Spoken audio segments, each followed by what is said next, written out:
বাগেরহাটের রামপালে নৌবাহিনীর বাস ও বরযাত্রীবাহী মাইক্রোবাসের সংঘর্ষে নিহত বেড়ে দাঁড়িয়েছে ১৪ জনে। নিহতদের মধ্যে বর-কনে সহ একই পরিবারের ১২ জন। নৌ সদস্য সহ অন্তত ৫ জন আহত হওয়ায় নিহতের সংখ্যা বাড়তে পারে বলে আশঙ্কা করা হচ্ছে। কিছুক্ষণ আগেও ছিল বিয়ের আনন্দ, আত্মীয় স্বজনের হাসি আর শুভকামনায় ভরা মুহূর্ত, কিন্তু হঠাৎই সেই আনন্দ বদলে যায় শোকে।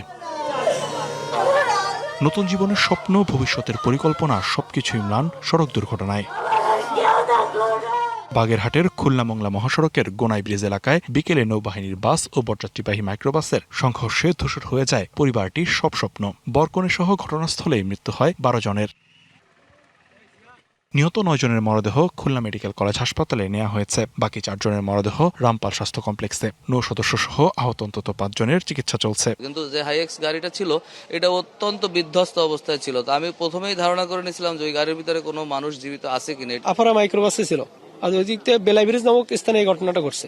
গাড়ির ভিতরে যারা ছিল তারা সবাই মারা গেছে। ওই সময় যারা আর কি মারা গেছেন ওনাদের কোনো স্বজন আমরা খুঁজে পাই নাই।